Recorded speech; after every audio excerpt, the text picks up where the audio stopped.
All right, let's talk a little bit about common supports and their reaction forces, and then we'll take a look at how we can use them in solving different systems or situations. So our first support is called a pin support. A pin support, oftentimes when we're looking at drawing them, just kind of looks like a triangle. So we represent that guy with a triangle like that. And then oftentimes someone will draw, just the representation of ground or an attachment here on the bottom. And then a pin support is going to give us two directions of support. Okay, it's gonna allow the system to rotate around it, but it is going to keep it from translating at all. Okay, so it's pinned in there, so it's supported in two axes. Okay, and then another thing that we have that we use commonly is called a roller support. These are used a lot of times in bridges and things like that need to expand and contract without buckling. So a pin support, or a roller support, often looks like this, and this guy is only going to support us in the one axis here. If we were to draw this roller support like this, where the ground is going vertical instead of horizontal, this guy would support us in the horizontal direction instead.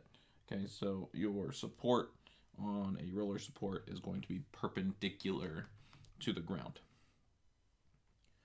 Okay, so now that we know a little bit about our supports and how they react when we put things on them, let's take a look at a quick example. Okay, so what I want to do here is just say that we've got a beam. Okay, and this beam has two different supports here. It's got a pin support on one side, and it's got a roller support on the other. Okay, so obviously those supports would be touching the beam, but the way we've drawn it, they're not, so that's fine. So we've got, call this joint A and joint B here, okay? And on our beam, we've got some sort of box or package, and that box or package is putting a force F1 on our beam. F1 is going to be equal to 35 pounds. And then just for reference, we need to know that the middle of the package is 3 feet from joint A, and then from there to joint B is 7 feet. So we'll put all of that in there. Okay, so that should be enough to solve this guy, but we need to talk about some of our assumptions, or some things that we need to establish before we go ahead and solve this guy. So the first thing is that we need to establish our coordinate system. So we've got a positive upward direction. We're going to call that our positive y. And then to the right here, we're going to call that positive x. And then a counterclockwise moment, we're going to call that positive moment. And then recall our three equilibrium equations. We have the sum of any moments about any point P is going to be equal to 0. The sum of our moments, or the sum of our forces in the x direction, need to be equal to 0. And the sum of our forces in the y direction also need to be equal to 0. Okay, so these guys are your equilibrium equations. So anytime you're solving for things in a static equilibrium system, those are going to be true. Okay, so the first thing I want to do here is draw a free body diagram. So let's call this a free body diagram, FBD. And it's going to look a little bit like, actually, let's go to a new page here to draw a free body diagram. All right, so free body diagram, we're going to just draw our beam here again. And then instead of the supports, we're going to draw how those supports would react instead, okay?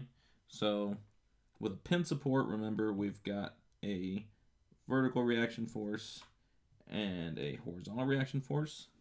And then our roller support here on the right is just going to have the one vertical force. Okay, so that's A, this was B. And then remember we also had that package giving us a force here. So this is F1 equal to 35 pounds. Okay, so since F1 is pushing down, I'm going to assume that our reaction force at B, so reaction force B in the y direction, is going to be going up since F1 is going down. So they're going to react. We want to stabilize, okay? And if any assumptions that I make are wrong, we will find those out when we go to calculate these and we find a negative number. It just means that we drew our arrow in the wrong direction.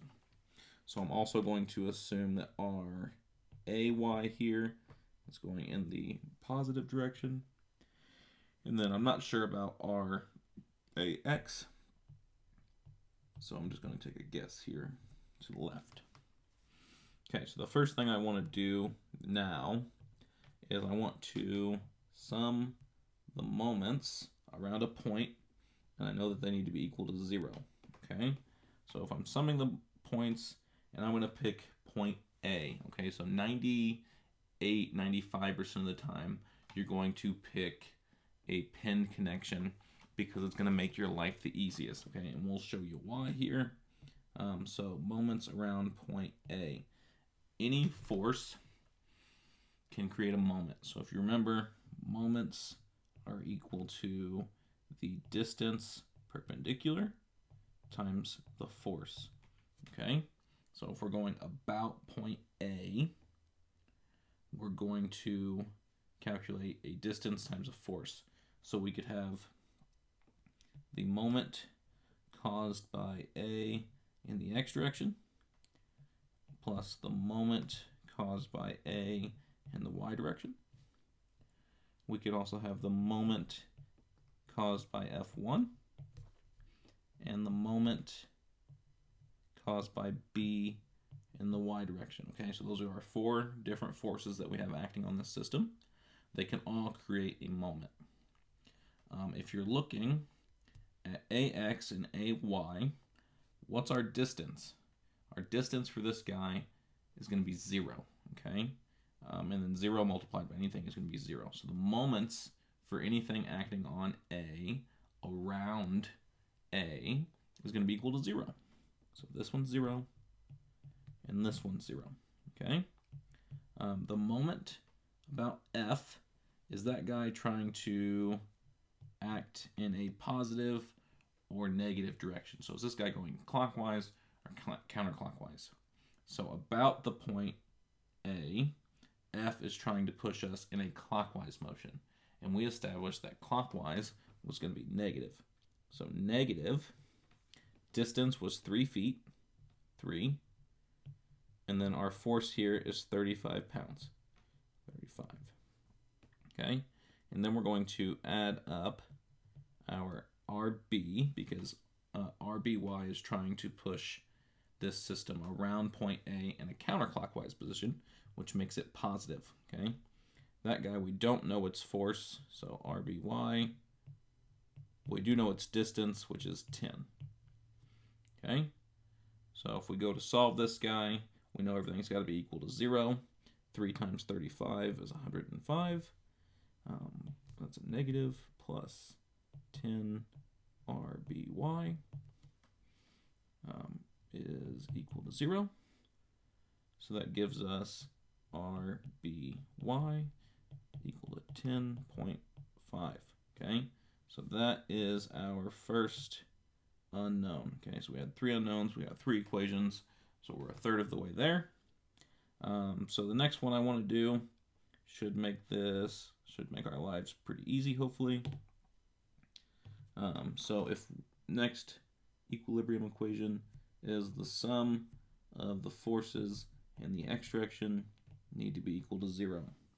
Okay, if we look at our free body diagram up here, we've only got one force in the x direction, which is our RAX.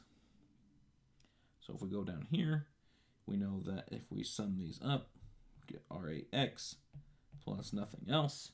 So RAX, so our reaction force at A in the x direction is going to be equal to 0. Okay, so that was pretty simple. RAX is equal to 0. So we've got only one more unknown here, which is RAY, and we've got one more equation, which was the sum of the forces in the y direction equal to 0.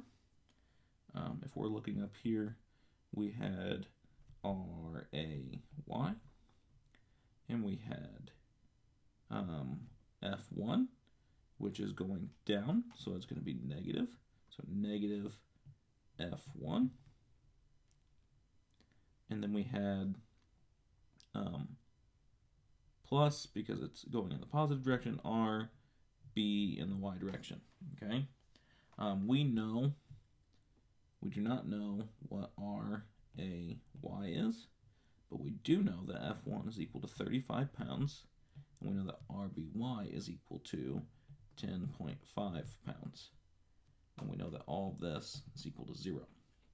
Okay, so if we subtract 35, or add 35 to both sides and subtract 10.5 from both sides, we get RAY is equal to 24.5 pounds. Okay, so that is our third answer. Okay, so RAY is equal to 24.5 pounds and RBY is equal to 10.5 pounds. I want you to think about one reason why they might not be the same. So we've got a package sitting on a rigid beam that we're assuming is weightless on 2